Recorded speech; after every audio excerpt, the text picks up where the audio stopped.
What if SouthNicota fought Nihmares with SouthJai? That's our story for today. Hope you guys enjoy this one, and let's get right into it. Our story begins in the snowy plains northwest of the capital of the empire. SouthJai had just finished taking down a warden with a few others, and was practicing his sword skills just outside of Nihmares' base. While doing this, SouthJai began to remember all the fun adventures the South clan used to have, and how he deeply missed those times. Meanwhile, 300 million blocks north, South clan's old leader, SouthNicota, sat reading a book in his hobbit hole he had created years ago after retiring. He had no intention of returning to adventuring anytime soon, but he did want to get out and do a bit of practicing with his own blade to keep his skills sharp. So, SouthNicota grabbed his blade and his old armor and went outside to swing it around for a little bit. Back over in the Empire of the Blue Cross, Nihmares approaches SouthJai with a fun challenge. The two of them have a duel, and the winner gets to collect an item from the other. SouthJai decided to accept this challenge even though he wasn't always known as the best swordsman in South Clan. And so, it began. SouthJai vs Nihmares. Right before the duel, SouthJai wished in his head SouthNicota was here to help him, as those two always fought well together all those years ago, and that's when everything changed. Up in the above, Vinhill stood, watching down, waiting for the moment to reveal himself. But before he could do that, he decided he wanted to play around because he felt SouthJai's need for SouthNicota in this moment, and so he did it. Right as Nihmares was running at SouthJai, a portal opened above them and SouthNicota dropped down from above. The two quickly stopped, and SouthJai just stood there looking at SouthNicota in surprise and amusement. "Where am I, Jaden?" said SouthNicota, very surprised. "So you didn't do this yourself then, Nikita," SouthJai said. SouthNicota immediately went to SouthJai's side and saw Nihmares was prepared to attack, so he pulled out his blade ready to fight alongside his old teammate. But SouthJai quickly stopped SouthNicota, telling him about the challenge, but he told SouthNicota he could help him. And Nihmares accepted this as he wanted to get more practice in, and so the fight resumed. Nihmares started by pulling out two netherite redstone-infused crimson blades, ready for the 2v1. SouthJai charged first, flanking Nihmares from the side, while SouthNicota backflipped behind to get a strike, also cracking a bone while doing so. Nihmares held his guard, delivering relentless strikes with fierce ferocity, channeling his emotions into each strike of the two selves. His memories started to come to him of his brother Drim and his ultimate death to the warden, strengthening Nihmares further. SouthNicota could sense this, and so he switched forms and started to sink into Vapod, using these emotions against Nihmares. But growing up, Nihmares heard of this tactic SouthNicota liked to use, so he decided to hide his emotions and recentered himself in the battle, getting rid of the advantage SouthNicota had on Nihmares for a little bit. Nihmares continues to move like a shadow in the snow, using the two blades to their fullest potential, but SouthJai timed an attack nicely, nearly getting a game-ending blow on Nihmares. Nihmares barely blocked a strike to the head from SouthJai, before barely blocking another one to the waist from SouthNicota. Nihmares was an elite duelist at this point in his life, but he had to admit that SouthNicota and SouthJai together was just like what the legends he heard as a kid described them as. At this point in the fight, Nihmares was barely holding on, and so in a last-ditch attempt, he called out to the skies, hoping something or someone out there could grant him power like the Dark Lord Odrian was once granted. This concerned the two selves greatly, as they both know what happened the last time something like this happened over 400 years ago. So, the two selves thought they needed to finish this quickly, so they both charged at Nihmares with a fury of strikes, disarming Nihmares, but it was nearly too late.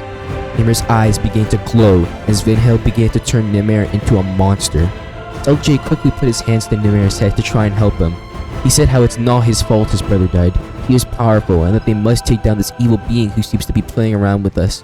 Down. 5 days later, Nihmares woke up from a coma in Relentless Boss's house. At this point, SouthNicota had met a few of the Empire's members and was starting to get used to this place, but his main focus was on taking down this higher being who he suspects is the one who created Odrian the Dark Lord. The two selves immediately started to question Nihmares on what he saw during the battle and what happened while he was passed out these past few days, and Nihmares delivered quite the story. Apparently, right after going dark, Nihmares woke up in this mysterious but peaceful realm. He was told by a voice to come to a building at the top of a path, and when he got there, this man said his name was Vinhill, and that he could grant him power no other being can ever have. Then, the last thing Nihmares remembers Vinhill saying was that Odrian was a failed experiment, and then everything went black again. This confirmed to the two selves that this Vinhill guy is the one who caused all the pain and suffering that Odrian brought, and Vinhill needed to be destroyed. They first did some research into history books to see if they could find anything on this Vinhill character, and what they found was quite interesting. They saw that Vinhill was a hero of this planet long before South Clan's time, but eventually disappeared mysteriously, and so they formed a plan to take this guy down. plan was to have Nihmares accept this offer, but to also request SouthJai and Nakota come too, as they knew Vinhill had taken an interest in all three of them due to the teleportation Nakota had experienced a few days ago. So, they went to an open spot in the Empire's capital, and Nihmares called out to Vinhill saying he was ready to embrace his true power, but he requests that SouthJai and Nakota come with him. And a few moments later, it worked. The world around the three of them began to glow, and then everything went dark, and then before you know it, three of them woke up in Vinhill's throne room. Vinhill stood there menacingly but happy. Nihmares quickly walked up to him to accept his power, but Vinhill could sense the betrayal coming, and so when Nihmares quickly pulled out his blade to slice Vinhill's head off clean, Vinhill backstepped, dodging the attack, yelling how he knew this was coming and that Nihmares was never ready. Of course, the three warriors knew this would never work, and they all pulled out their weapons ready for a battle of the ages.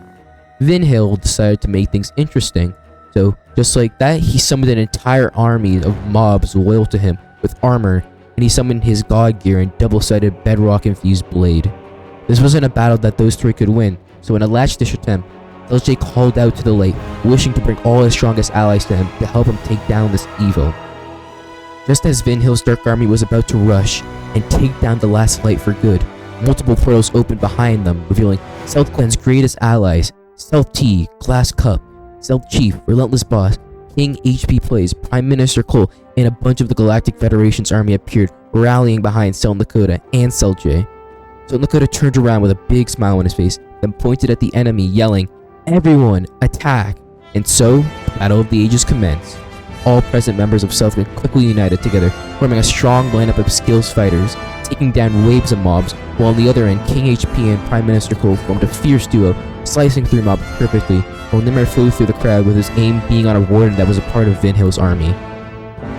In the battle, a warrior with a netherite blade was giving some of the Federation's army trouble, so HP and Cole quickly ran over and began the duel of their life. HP went in first, his elegance form delivering the warrior types of attacks he was unprepared for, while Cole's aggressive but timed attacks complemented HP's style nicely, leading to a quick disarming of the warrior, and Cole sliced his head off clean. Meanwhile, Nihmares was rolling around, dodging warden attacks. He was going into this fight very mad, which was what left him unfocused, which led to Nihmares getting knocked out by a punch to the face from the warden. The warden turned around and left Nihmares laying unconscious for dead, but while Nihmares was knocked out, he had a vision. He saw his brother Drim sitting on a chair at a beach, and when he walked up to Drim explained how it wasn't Nihmares' fault at all, and he will always be there for him. Nihmares then woke up, charging back at the warden, stabbing it in the back. This angered the warden, of course, and so the battle resumed. Nihmares carefully dodged warden attacks, getting well-timed strikes in with a new sense of determination. Nihmares put his all into this, first slicing off the warden's arms, then legs, then finally stabbing the warden right in the head, killing him. The warrior and the warden, being dead, quickly put the battle in South's favor, as the Galactic Federation's army was starting to clean up Vinhill's. So, SouthJai, SouthNicota, South T, and Nihmares left the battle and went into Vinhill's throne room to face him down. SouthNicota led the group into the room, and Vinhill stood on his chair, armored up and ready for battle. "This could have all been yours, Nihmares, and maybe even yours, SouthJai," said Vinhill. But the Souths didn't have time for Vinhill's stories, so they quickly all put out their strongest blades and ran at Vinhill. "So be it," yelled Vinhill, as he pulled out two glowing white blades. SouthNicota quickly ran at Vinhill, swinging down, but Vinhill was ready, sidestepping, leading to SouthNicota barely blocking a killing blow. SouthJai came in with the Sword of South at hand, beginning to push Vinhill back with an aggressive form of fighting. South T and Nihmares stayed to the sides, getting strikes in, while also looking for openings in Vinhill's defenses to weaken him. Vinhill was one of the best duelists in the galaxy at this point, but he was going against the legendary South Clan and Nihmares. So while Vinhill was able to keep up for a while, he quickly started to fall with a lethal blow to the chest from SouthJai. Then to finish it off, Nihmares sliced through Vinhill, breaking his armor through him and killing the Dark Lord. 5 months later, SouthNicota, SouthJai, South T, and Nihmares all sat in a bar in West Emre, sharing stories from their past and just enjoying life. After the battle, SouthNicota decided to reignite South Clan, and he stayed in the Empire with SouthJai, and so did South T. As they were at the bar, they all were laughing at how SouthNicota flew in from the portal, and they all wondered what would have happened if that portal never opened. But that was a story for another time, as an era of peace flew over in this new, developing galaxy.